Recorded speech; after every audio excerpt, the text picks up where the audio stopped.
Start with the great name of Almighty Allah, who is most kind and merciful. अस्सलाम वालेकुम dear candidates, hope you all are doing well और अपनी preparation अच्छे से कर रहे होंगे। तो आज का जो हमारा टॉपिक है वो हमारे इस टॉपिक के ऊपर है। ठीक है, मतलब कि क्लासरूम मैनेजमेंट के ऊपर ही है हमारा हमारा जो आज का लेक्चर। ये मैंने एक वीडियो जो है इस पर पहले भी बनाई है और उसके बाद ये जो है उसका दूसरा सेकंड पार्ट मैं बना रहा हूँ। ठीक है, इसमें जो है हम कुछ चीज़ों को देख लेते हैं। जैसे कि मैं जो है आप लोगों के लिए कुछ कंटेंट इस बुक से ले रहा हूँ और कुछ जो है रिसर्च करके आप लोगों के लिए लेक्चर रिकॉर्ड कर रहा हूँ। तो चलते हैं हम अपने लेक्चर की तरफ। तो आज हमारे पास जो है वो है जेकब कोनेन का जो प्रिवेंटिव मॉडल है। ठीक है, उसके बारे में आज हम पढ़ेंगे, जो कि जेकब कोनेन ने दिया था। इसने बताया कि टीचर जो है वो क्या करता है कि स्पोर्ट करता है और कंट्रोल करता है। ठीक है, मतलब कि वो जो है नोटिस करता है और कंट्रोल करता है जो छोटे-छोटे जो प्रॉब्लम्स हो रहे होते हैं क्लास में। ठीक है, मतलब कि उनके होने से पहले ही वो जो छोटे-छोटे प्रॉब्लम्स हैं उनके होने से पहले ही जो है टीचर नोटिस कर लेता है। उसको जो है समझ में आ जाती है कि कौन से जो है प्रॉब्लम्स होने वाले हैं। ठीक है, फिर जो है उनको जो है किस तरह से कंट्रोल किया जा सकता है, वो इन चीज़ों को जो है वो क्या करता है, नोटिस करता है। ठीक है, मतलब कि नोट कर लेता है और जो है कंट्रोल करता है जो भी छोटे-छोटे प्रॉब्लम्स जो हैं होने से पहले ही, क्लास में अगर कोई प्रॉब्लम होने वाला है तो उससे पहले ही वो जो है उन चीज़ों को नोट कर लेता है और कंट्रोल कर लेता है। जो इसमें की पार्ट्स हैं, मतलब कि जो इसके कंपोनेंट्स हैं हमारे पास, फर्स्ट ऑफ ऑल है रिपल इफेक्ट। ठीक है, रिपल इफेक्ट में क्या होता है कि टीचर जो है वो एक कोई ऐसा स्टूडेंट होता है जिसकी वजह से जो है क्लास में मतलब कि डिसरप्शन हो रही है या मिसबिहेविंग, वो जो है टीचर के साथ मिसबिहेव कर रहा है और क्लास का जो है माहौल खराब हो रहा है। तो टीचर क्या करता है कि उस एक स्टूडेंट को जो है वो उसके एक स्टूडेंट के बिहेवियर को फिक्स करता है। ठीक है, मतलब कि उस स्टूडेंट को जो है वो ठीक करता है कि फॉर एग्जांपल उनकी उसकी फिर जो है रेनफोर्समेंट करता है या फिर पनिशमेंट करता है जिस भी हवाले से, बट क्या करता है कि उस एक स्टूडेंट के जो है बिहेवियर को वो ठीक कर लेता है टीचर। उससे क्या होता है कि जो दूसरे जो स्टूडेंट्स हैं उनका जो फिर जो है बिहेवियर वो भी मतलब कि सही हो जाता है और वो जो है मिसबिहेव, अगर कोई उनमें से कोई बच्चा मिसबिहेव करने वाला होता है तो वो भी फिर ठीक हो जाता है। मतलब कि एक को ठीक करने से दूसरे स्टूडेंट्स भी जो है वो ऑटोमेटिकली ठीक हो जाते हैं उसको देखकर। उसके बाद हमारे पास है विथिटनेस। ठीक है, विथिटनेस में क्या होता है कि टीचर को जो है पता होता है क्लास में क्या क्या हो रहा है या होने वाला है, मतलब कि उसको पता होता है उन चीज़ों की जो है टीचर को अवेयरनेस होती है। लाइक अगर कोई बच्चा क्लास में जो है दूसरे बच्चे की तरफ जो है वो इशारे कर रहा है या फिर जो है क्लास में जो है वो दूसरों को डिस्टर्ब कर रहा है या मतलब कि क्लास में टीचर की तरफ उसका फोकस नहीं है, लर्निंग की तरफ उसका फोकस नहीं है, तो वो भी जो है सारी चीज़ें टीचर को पता होती हैं। ठीक है, फिर मे भी हो सकता है कि वो उसको इग्नोर करे या फिर उसको जो है पॉइंट आउट करे, तो ये टीचर उन चीज़ों को देख रहा होता है, बट टीचर को पता होता है उन चीज़ों का। ठीक है, कि क्लास में क्या हो रहा है। उसके बाद है ओवरलैपिंग। ओवरलैपिंग में क्या होता है कि टीचर जो है एक साथ जो है मल्टीपल टास्क या मल्टीपल चीज़ों को वो हैंडल कर रहा होता है, कंट्रोल कर रहा होता है। फॉर एग्जांपल वो टीचिंग भी कर रहा है और वहीं उस टाइम जो है अगर क्लास में कोई बच्चे जो है वो हरकत कर रहे हैं या फिर जो है कोई मतलब डिसरप्टिव एनवायरनमेंट क्रिएट कर रहे हैं, तो उन चीज़ों को भी जो है टीचर नोट करके फिर उनको जो है हैंडल कर रहा होता है। उनको मतलब कि पॉइंट आउट करता है, उनको मना करता है या फिर जो है उनको बोलता है कि आप मतलब कि उनकी जो है उनको मना करता है उन चीज़ों से। ठीक है, तो उन चीज़ों को भी जो है क्या कर रहा होता है टीचर, मैनेज कर रहा होता है ओवरलैपिंग के थ्रू। इसको हम कहते हैं ओवरलैपिंग, मतलब कि टीचिंग के साथ-साथ उन चीज़ों को भी देख रहा होता है। बच्चों को जो है किस तरह मैनेज करना है क्लास में, किस तरह जो है उनको हैंडल करना है, उन चीज़ों को भी वो देख रहा होता है। उसके बाद हमारे पास 4th पर जो है वो है इफेक्टिव ट्रांज़िशन या मोमेंटम। मतलब कि जो टीचर क्या करता है कि एक एक्टिविटी से, मतलब कि एक लेसन से जो है दूसरे लेसन या दूसरी एक्टिविटी तक वो जा रहा होता है, नेविगेट कर रहा होता है विदाउट ब्रेकिंग और विदाउट एनी डिस्टरबेंस। मतलब कि जो पढ़ाते पढ़ाते टाइम बीच में फॉर एग्जांपल कोई गैप आ गया, उसको जो है गैप गैप में क्या होता है कि फिर जो स्टूडेंट्स हैं वो इंटरेस्ट खो बैठते हैं, इंटरेस्ट नहीं लेते और जो है उनका जो क्या बोलते हैं वो इंटरेस्ट है या फिर जो उनकी जो थॉट्स हैं वो कहीं और चली जाती हैं। ठीक है, तो टीचर क्या करता है कि ये चीज़ नहीं करता, वो जो है नेविगेट करता है, स्मूथली नेविगेट करता है, एक लेसन से या एक जो है एक्टिविटी से दूसरी एक्टिविटी तक चला जाता है, ठीक है? एनी विदाउट एनी डिस्टर्बेंस या विदाउट एनी ब्रेक, ठीक है? फॉर एग्जांपल अगर टीचर जो है थ्योरी पढ़ा रहा था, थ्योरी पढ़ाते-पढ़ाते वो जो है आहिस्ता-आहिस्ता फिर जो है बच्चों को जो है मतलब कि प्रैक्टिकली चीज़ें करके दिखा रहा होता है, साइड में ही, वहीं पे प्रैक्टिकली चीज़ें जो है वो करता है, ठीक है? तो इस तरह मतलब कि एक एक्टिविटी से दूसरी एक्टिविटी तक टीचर जो है नेविगेट कर लेता है आराम से। उसके बाद हमारे पास है ग्रुप फोकस। ग्रुप फोकस में क्या होता है कि टीचर जो है पूरे क्लास को मतलब कि पूरा पूरा जो क्लास है उसको इन्वॉल्व कर रहा होता है, उसको पूरे क्लास को जो है एंगेज कर रहा होता है, किसी एक सिर्फ स्टूडेंट को नहीं, इसमें पूरे क्लास को वो एंगेज करता है, ठीक है? मतलब कि पूरे जो है क्लास पर उसका फोकस होता है। उसके बाद है सेशिएशन, ठीक है? सेशिएशन में क्या होता है कि जो मतलब कि स्टूडेंट्स जो हैं कुछ ऐसे होते हैं कि वो कोई काम कर रहे होते हैं, फॉर एग्जांपल कोई टास्क कर रहे होते हैं, उनको जो टीचर देता है कोई टास्क, तो सेशिएशन में क्या होता है कि जो स्टूडेंट्स हैं वो ये समझते हैं कि बस इतना काफ़ी है, सेटिस्फाई हो जाते हैं, मतलब कि उनसे अगर कोई ऐसा काम नहीं भी हो रहा था तो वो इसमें जो है सेटिस्फाई हो जाते हैं और बोलते हैं कि बस इतना काफ़ी है, ठीक है, बस छोड़ दो, इतना काफ़ी है।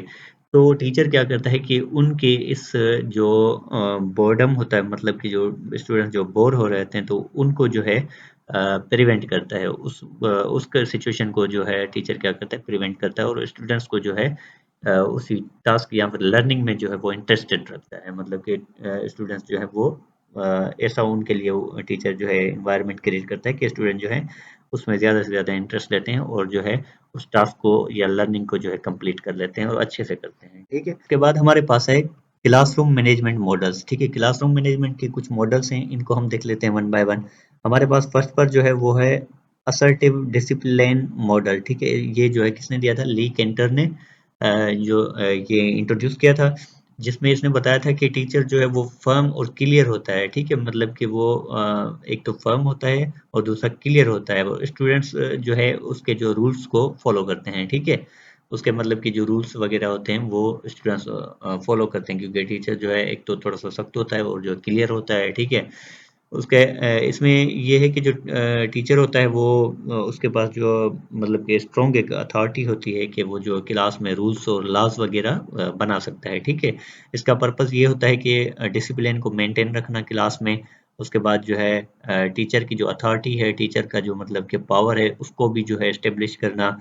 और फॉर एग्जांपल इसमें जो है टीचर क्या करता है कि सेट करता है क्लियर रूल्स, मतलब कि एक क्लियर उसमें जो है लॉज वगैरह वो सेट करता है और स्टूडेंट के जो हुदूद हैं उनको भी जो है इस स्टूडेंट जो है वो अपनी हुदूद हुदूद वगैरह को जो है वो समझ लेते हैं, ठीक है? वो जानते हैं कि हमें क्या-क्या करना है, क्या-क्या नहीं करना, वो अपनी लिमिटेशंस में रहते हैं।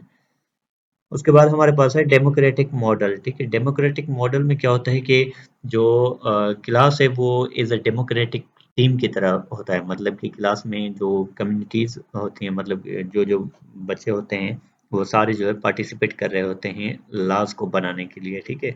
मतलब कि टीचर जो है उन बच्चों को भी इंकरेज करता है कि ये देखें ये आपका ही क्लास है, ठीक है? आप ही इसको अच्छा बनाओगे, आप आपके होने से ही, आपके ही जो ये सारा कुछ करने से ही जो है क्लास अच्छा बनेगा, ठीक है?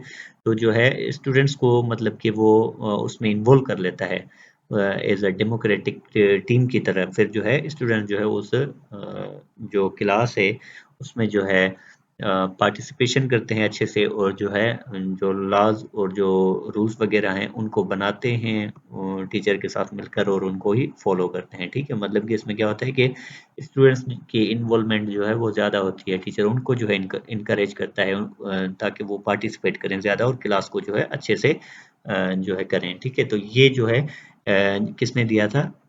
रुडोल्फ ड्रेकोर्स ने, ठीक है? रुडोल्फ ड्रेकोर्स ने ये मॉडल दिया था। उसके बाद हमारे पास है बिहेवियर मॉडिफिकेशन मॉडल, जो कि बीएफ स्किनर ने दिया था, ठीक है? इसने क्या बताया था कि जो बिहेवियर होता है वो चेंज होता है थ्रू रिवार्ड्स या पनिशमेंट, मतलब कि जो स्टूडेंट हैं, बच्चे हैं, उनका जो बिहेवियर है वो रिवार्ड्स या फिर पनिशमेंट के थ्रू जो है वो चेंज होता है, ठीक है? फॉर एग्जांपल जो टीचर है वो उसको स्टूडेंट को जो है वो स्टार्स देता है अच्छे वर्क के लिए, मतलब कि वो अगर अच्छा होमवर्क करके आया है तो उसको फिर जो है वो अच्छा जो है देता है, मतलब स्टार्स वगैरह दे देता है अगर वो अच्छा काम करके आया है। या फिर जो स्टूडेंट अगर कोई मतलब कि स्टूडेंट कोई अच्छा अगर बुरा काम करता है तो उस पर क्या करता है, टीचर क्या करता है कि उससे जो है प्रिविलेज छीन लेता है, मतलब कि उस उसको जो है वो फ्रीडम जो कि टीचर एक दे रहा होता है स्टूडेंट को, वो खत्म कर देता है उसके मिसबिहेवियर की वजह से, ठीक है, वो जो है फ्रीडम वगैरह उसकी खत्म हो जाती है। उसके बाद हमारे पास हैं टीचर स्टाइल्स। ये कुछ टीचर के स्टाइल्स हैं, मतलब कि टीचर या क्लासरूम को मैनेज करने के जो है कुछ स्टाइल्स हैं, उनको हम पढ़ लेते हैं वन बाय वन। तो सबसे पहले हमारे पास है अथॉरिटेरियन स्टाइल, ठीक है। अथॉरिटेरियन जो स्टाइल है, इसमें क्या होता है कि टीचर जो होता है वो स्ट्रिक्ट रूल्स जो है क्लास में क्या करता है कि इंट्रोड्यूस करता है, मतलब कि जो रूल्स वो सेट करता है वो स्ट्रिक्ट होते हैं। और जो स्टूडेंट होते हैं, इस वजह से क्योंकि टीचर जो है ज़्यादा स्ट्रिक्ट होता है, तो इस वजह से स्टूडेंट्स जो होते हैं वो ज़्यादा जो है इनपुट या फिर जो है पार्टिसिपेशन नहीं करते हैं, मतलब कि वो इंटरेस्ट नहीं लेते क्लास में पार्टिसिपेशन वगैरह से, वो डर रहे होते हैं क्योंकि टीचर जो है स्ट्रिक्ट होता है। उसके बाद हमारे पास जो है वो अथॉरिटेटिव स्टाइल है। अथॉरिटेटिव स्टाइल में क्या होता है कि टीचर तो फर्म होता है, स्ट्रिक्ट भी होता है, बट जो है वो लिमिट्स के साथ, ठीक है, लिमिट्स होती हैं उसकी कुछ, और जो है स्टूडेंट्स को इनकरेज कर रहा होता है, मतलब कि वो एक तो जो है थोड़ा सा स्ट्रिक्ट भी होता है, लिमिट्स भी होती हैं टीचर की, उनके साथ साथ जो है वो स्टूडेंट्स को इनकरेज कर रहा होता है। मतलब कि उनकी जो है सम टाइम जो है उनको अच्छे से ट्रीट कर रहा होता है, मतलब प्यार से ट्रीट कर रहा होता है, सम टाइम जो है उनको स्ट्रिक्ट होकर जो है वो ट्रीट कर रहा होता है, जिससे बच्चे क्या करते हैं जो है, मतलब कि उसमें इस तरह से फिर जो है वो पार्टिसिपेट भी कर लेते हैं अच्छे से, और जो है टीचर की जो लिमिटेशंस हैं उनको भी वो समझ रहे होते हैं, मतलब कि जो लिमिटेशंस टीचर ने जो है उन पर जो इम्पोज की होती हैं, तो उनको भी जो है बच्चे जहन में रखकर फिर जो है वो परफॉर्म कर रहे होते हैं लर्निंग में। उसके बाद हमारे पास जो थर्ड पर है वो है परमिसिव स्टाइल। परमिसिव स्टाइल में क्या होता है कि टीचर जो है वो फ्रेंडली होता है, और जो है इसमें जो रूल्स होते हैं वो कुछ थोड़े से रूल्स होते हैं, ज़्यादा रूल्स नहीं होते, बट जो है टीचर जो है वो इनके साथ फ्रेंडली होता है, ठीक है। उसके बाद जो फोर्थ पर हमारे पास है वो है इंडल्जेंट, ठीक है। इंडल्जेंट में क्या होता है कि जो टीचर होता है वो बहुत ही ज़्यादा फ्रेंडली होता है, बहुत ही ज़्यादा, मतलब कि उनके साथ फ्रेंडली होता है, और रूल्स, कोई रूल्स वगैरह नहीं होते टीचर के, कोई रूल्स नहीं होते। टीचर बोलता है कि बस जाओ, जैसे करो, आपकी मर्जी है, ठीक है। मतलब कि वो कोई भी कुछ भी रूल्स नहीं जो है बच्चों के लिए कोई भी रूल्स सेट नहीं करता। उनको बोलता है कि जाओ, जहाँ भी जो भी करना है बस जाके करो, बस कोई मसला नहीं है, ठीक है। तो ऐसा टीचर जो होते हैं वो मतलब कि लर्निंग में या टीचिंग में वो अच्छे नहीं होते बच्चों के लिए, वो उनका जो है फ्यूचर खराब कर सकते हैं। तो ये चीज़ जो है वो, ये जो स्टाइल है टीचिंग का, ये बिल्कुल भी जो है प्रोहिबिटेड है। इसमें जो सबसे अच्छा जो स्टाइल है वो है अथॉरिटेटिव। अथॉरिटेटिव स्टाइल ये है कि एक तो टीचर जो है बिल्कुल, मतलब कि सख्त भी होता है, बट उसकी कुछ लिमिटेशंस होती हैं, सख्त और जो है लिमिटेशंस या रूल्स अपने जो है वो सेट करता है, बट इसके साथ साथ जो है स्टूडेंट्स को वो इनकरेज भी कर रहा होता है, ठीक है, इनकरेज करता है उनको, समटाइम्स जो है उनके साथ मतलब कि फ्रेंडली भी होता है टीचर। तो ये जो अथॉरिटेटिव स्टाइल है ये बेस्ट है। उसके बाद हमारे पास हैं कुछ कॉन्सेप्ट, ठीक है, एडिशनल कॉन्सेप्ट्स को हम पढ़ लेते हैं। ये हमारे पास फर्स्ट है पैगमेलियन इफेक्ट, ठीक है। पैगमेलियन इफेक्ट क्या होता है, इसको हम थोड़ा सा देख लेते हैं कि इसमें क्या होता है कि टीचर जो है वो स्टूडेंट में जो है कुछ एक्सपेक्टेशंस रखता है, ठीक है, मतलब कि टीचर को जो एक्सपेक्टेशंस होती हैं स्टूडेंट्स में कि ये जो स्टूडेंट है मेरा, ये जो स्टूडेंट है ये कुछ जो है कर सकता है, मतलब कि उसमें एक एक्सपेक्ट करता है, वो उम्मीद होती है टीचर की उस स्टूडेंट में कि ये मेरा स्टूडेंट जो है ये इस तरह से परफॉर्म कर सकता है, ये चीज़ कर सकता है या नहीं कर सकता, ठीक है।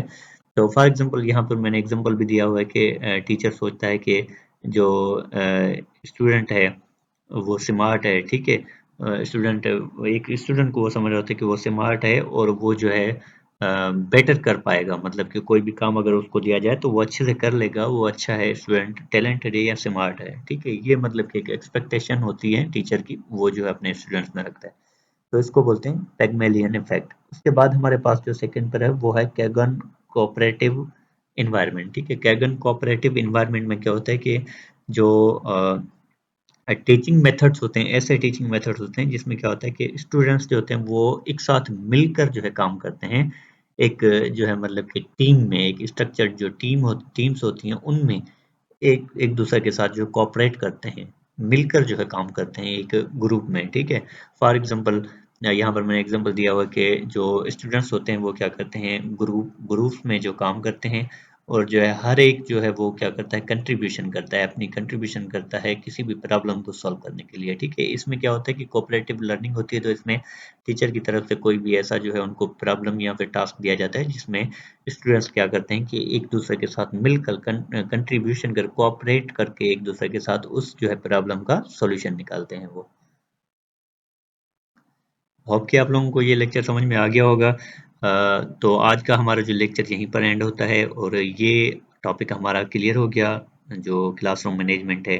अब हमारा लास्ट लेक्चर रह गया, ठीक है, जिस पर जो है मैं इंशाल्लाह जो स्टीम और स्ट्रीम वाला टॉपिक है उस पर जो है इंशाल्लाह मैं जल्दी एक वीडियो और बनाऊंगा और हम जो है इस हमारे जो पेडागोजी की जो सीरीज थी उसको हम यहीं पर कंप्लीट करेंगे इंशाल्लाह। ठीक है, तो सारी चीज़ें अच्छे से मैंने कवर करवाई हैं। इंशाल्लाह अगर आप अच्छे से इनको पढ़ेंगे तो आपकी जो मार्क्स जीएसटी में अच्छी आ जाएंगी। ठीक है, मिलते हैं नेक्स्ट वीडियो में, तब तक के लिए अल्लाह हाफिज़।